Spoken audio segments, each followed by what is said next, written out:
Hello, I would like to start our first math lesson. It's going to be very exciting. Our math lesson will be based on the book, The Doorbell Rang by Pat Hutchins. You won't see me show you many of the pictures in the story because we're going to be using our magnetic board and our tray of cookies.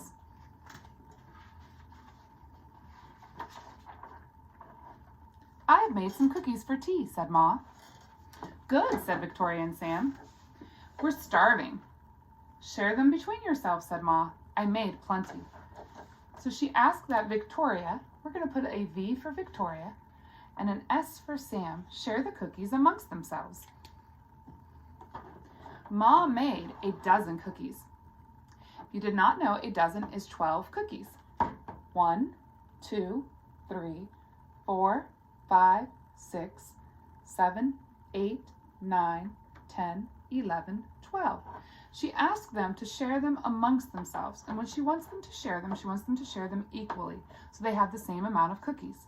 So if I give Victoria 1 cookie and Sam 1 cookie, I know that is equal. They both have 1. We want to share the cookies until there are no cookies left on the tray, on the cookie sheet. So we will give Victoria and Sam another cookie, and we will continue doing this until all of the cookies on the cookie sheet are gone. Victoria's 4th cookie, Sam's 4th cookie, and I may overlap some cookies so it's easier to have room. So I know Victoria and Sam each get 6 cookies. They look as good as Grandma's, said Victoria. They smell as good as Grandma's, said Sam. No one makes cookies like your Grandma, said Ma, as the doorbell rang. We have some new guests at the door. It was Tom and Hannah from next door. Come in, said Ma. You can share the cookies. So now we're going to have to share the cookies with Victoria, Sam, Tom, and Hannah as well. And I'm going to do the same thing I did earlier.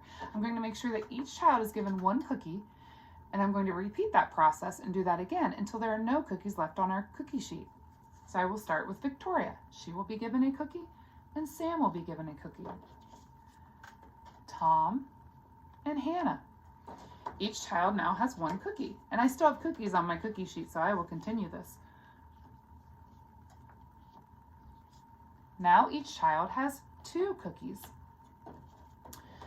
Each child has 2 cookies. On the cookie sheet, I have 4 cookies left, and I have 4 friends at the table, which means that each child will be given 3 cookies. As you notice, when the friends come to the table and we get more friends to the table, we are sharing the cookies, so each person is now getting less. They smell as good as your Grandma's, said Tom. And look as good, said Hannah. No one makes cookies like Grandma, said Ma, as the doorbell rang. It was Peter. We're going to put a P for Peter. And his little brother. We'll just put an L and a B for little brother. Come in, said Ma. You can share the cookies. We'll give 1 to Victoria and 1 to Sam. 1 to Tom and 1 to Hannah. 1 to Peter, and then of course 1 for his little brother. I gave each friend 1 cookie. There are now 6 cookies left on the cookie sheet, and there are 6 cookies at the table. So if I were to take the 6 cookies off of the cookie sheet and add them to the table, each friend would have, you're right, 2 cookies. So each friend will have 2 cookies now. 2 for Victoria and Sam, 2 for Tom, 2 for Hannah, 2 for Peter, and of course 2 for little brother.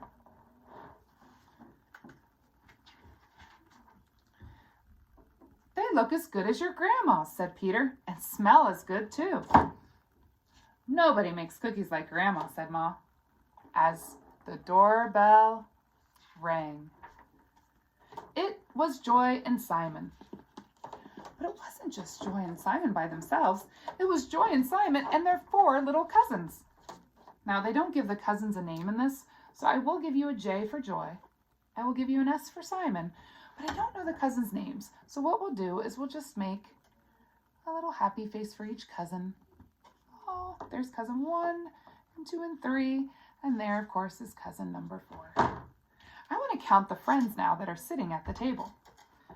1, 2, 3, 4, 5, 6, 7, 8, 9, 10, 11, 12. There are 12 there are 12 friends sitting at our table. And if you remember, Mom made 12 cookies on her cookie sheet.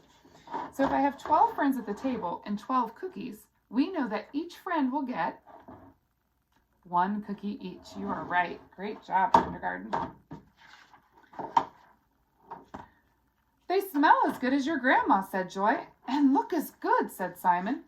No one makes cookies like Grandma, said Ma. And the doorbell rang. And there's all of our 12 friends at the table. And of course, the doorbell rings again. Oh dear, said Ma, as the children stared at the cookies on their plates. Perhaps you'd better eat them before I open the door. Well, wait, said Sam. That was a very polite thing to do. It was Grandma with an enormous tray of cookies. How nice to have so many friends to share them with, said Grandma. It's a good thing I made a lot. A moment ago, they were each going to be given 1 cookie, but now that Grandma has come with the cookies she has made, it looks like they're going to get more. And no one makes cookies like Grandma, said Ma, as the doorbell rang. I wonder who might be coming to the door next. But that is how our story ends. Now, at the end of each of these lessons, quick lessons, what I would also like to do is kind of go over some of the things that are going to be in your packets as well for homework so that I don't ignore that. And in case you need help with that, we have like a quick mini lesson on that as well. So one of the very first things you're going to see in your homework packet that is given to you this week is greater than, less than. They use the alligator symbol to help you with that. So I made a quick little alligator here for you. And to do greater than, the number would have to be larger on the left-hand side. So, for example, if I had the number 5 over here, I know that 5 is greater than 1. I know that if I had 5 apples in my basket, it would be a larger amount than 1 apple in my basket. So, my mouth is going to be open towards the larger number, the 5. And I would read this just like I read a number sentence. Kindergarten, when I say reading a number sentence, you have practiced that with example 5 plus 1 equals 6, going left to right. You're going to do the same thing when you talk about greater than and less than. You need to go from the left-hand side to the right-hand side. So when I see the 5 and the 1 and I compare those two numbers, I know that 5 is greater than 1. So this symbol in the middle is very important that you say it, not just that you see it or that you can draw it, but you understand that this is greater than. So when I make a greater than symbol, I'm going to slant down, top to bottom, and then I'm going to slant down again. It's like a V laying on its side. So now, kindergarten, we're going to do less than. If I change these numbers, let's put a 2 over here and an 8 over here. If I had 2 cars in my toy box and I had 8 cars on the floor, I would say that 2 cars in my toy box is less than 8 cars on the floor. All it did was it turned the symbol around. Now, the symbol is facing in the other direction. It is facing away from the number that is less. So when you read this, you would say 2 is less than 8. I'm going to go ahead and I'm going to put a few numbers on the board and I'm going to give you a pause and then we're going to decide which way to turn his mouth. If we're going to go greater than or less than. So let's try 4 and we'll compare that number with 7. So when I see a 4 and a 7, I think, which number, if this was a very, very hungry alligator, which one would it want to eat? You are right. His mouth should be open towards the 7. So when I look at these numbers and I compare them, I would say to you, 4 is less than 7. Let's try one more.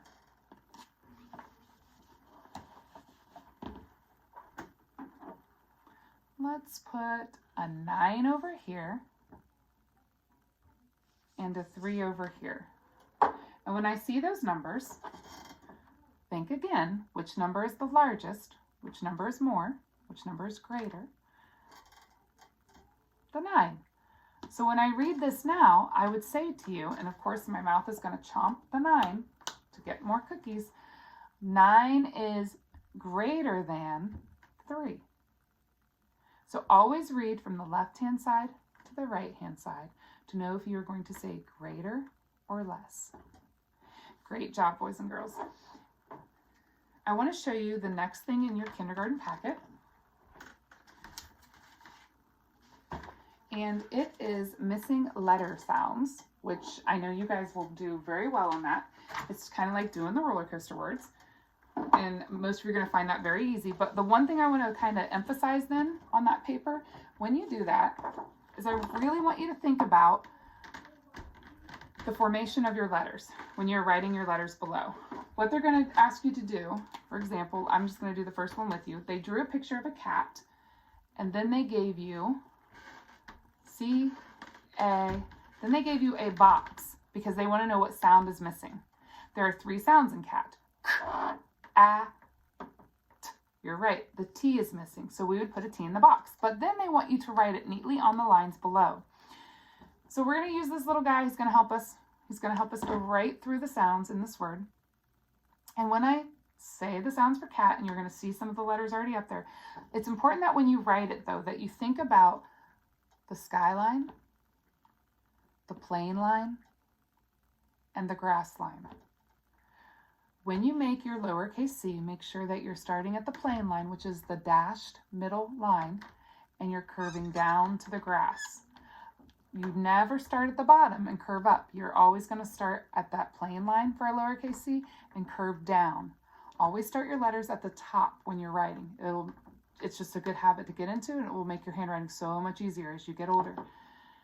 Also, when you make your lowercase a, same thing. You're going to start at the plane line, curve down to the grass, come back up to the plane line, and back down to the grass. And if we're doing those Denillion, you can add the little tail. I know we started working on those before you left. Lowercase t is a skyline letter, straight down to the grass, cross over in the plane line.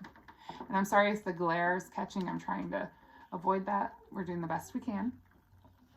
So that is also something you're going to see on your homework. So when you get stuck on a missing sound, just make sure you put it on the roller coaster. If you see a picture of a dog and they show you some of the letters, but not all of them, put dog on the roller coaster. D-O-G.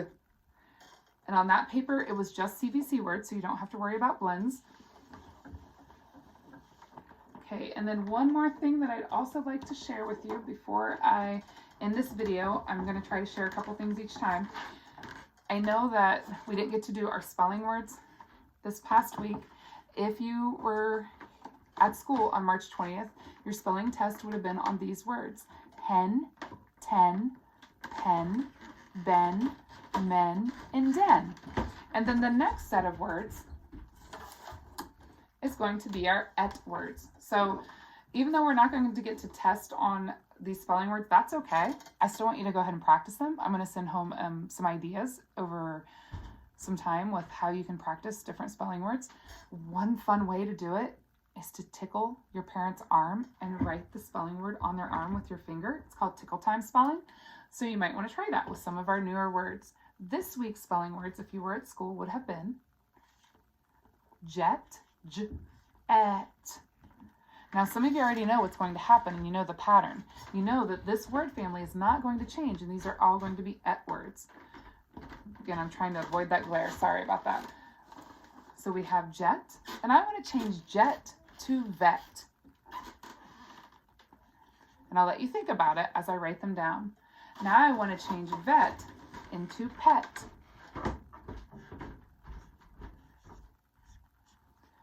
Pet to get.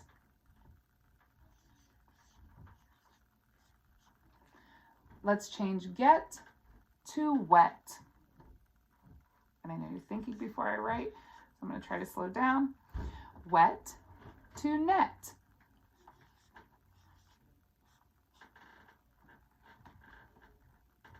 So boys and girls, I hope I do get to share more videos with you. That was our first attempt. Enjoy the time at home with your family. Please be safe. Please be respectful. Make sure you're having those green days at home as well. And keep on doing what you can. And I hope to see you very soon. Thank you. Bye.